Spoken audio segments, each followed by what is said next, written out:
you fucking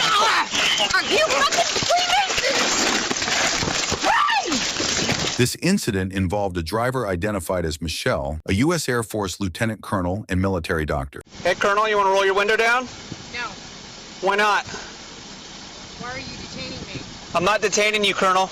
I'm stopping you for doing 63 miles an hour in a 40-mile-an-hour zone. I need your driver's license, your insurance, and your registration. You have proof of the speed. Yes, I do. It's on my radar, ma'am. May I see it?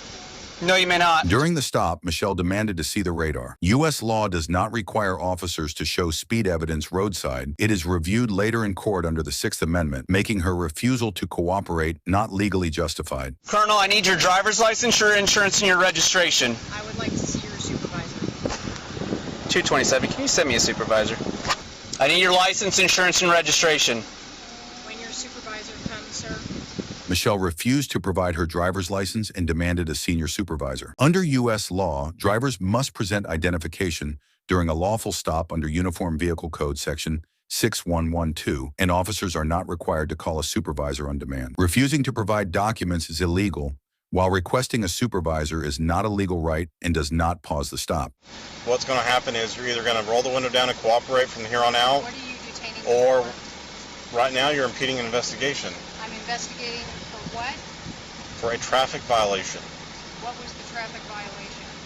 I already Speeding. explained to you, ma'am. You're doing Okay, 63 in a 40-mile-an-hour construction zone. I'm just going to tell you what's going to happen. So either you cooperate from here on out, or we're going to break the window and pull you out of the vehicle and you're going to go to jail. It's And that simple. You're going to break my window and vandalize the car? Yes. Yes, the Florida Supreme Court has said, if I tell you to step out of the vehicle on a traffic violation, you will step out of the vehicle. So that's what I'm ordering you right now. You either cooperate and step out of the vehicle right now, or they're going to break your window, unlock your door, open the door, and pull you out of the car. And instead of just cooperating and getting a traffic violation, you're going to spend the night in jail. So are you prepared to spend the night in jail? Yes or no? Yes or no? Are you prepared to spend the rest of the night in jail? Huh?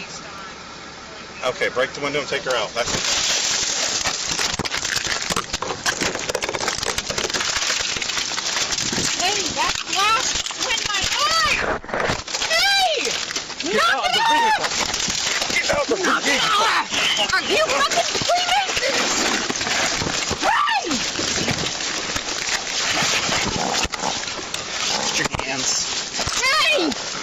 You cut my face and you broke my glasses! Michelle refused to roll down her window and step out of the vehicle when ordered. Law allows police to require a driver to exit the vehicle during a lawful traffic stop, as established in Pennsylvania v. Mims, 1977. Refusing to follow this order is illegal, and officers may use reasonable force to enforce compliance.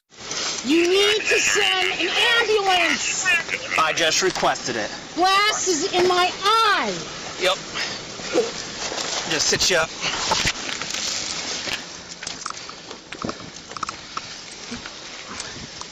You gonna stay here and be nice? Sir, my glasses and you... Right there. They're right behind you. Okay.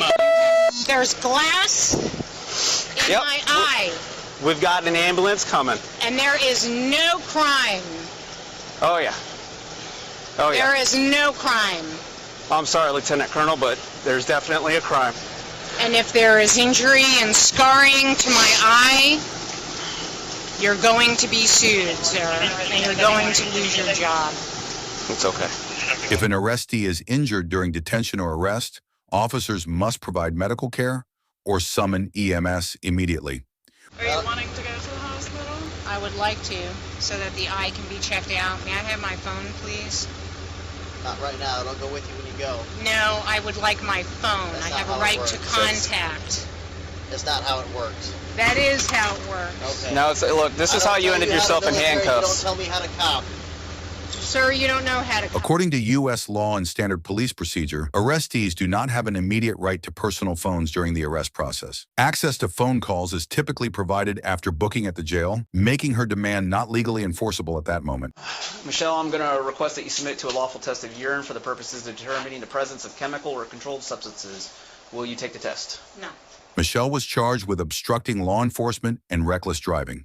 She also faced automatic license suspension for refusing a DUI chemical test under Florida's implied consent law. This case shows a clear lesson for everyone. Cooperation keeps traffic stops simple, while resistance escalates them into criminal charges. No rank, title, or status places anyone above the law. Respect and compliance are the foundation of safety, discipline, and integrity on the road. If you found this video helpful, make sure to like and subscribe for more real-life law cases and legal insights. Also, let us know what you think about this case in the comments below. We'd love to hear your thoughts.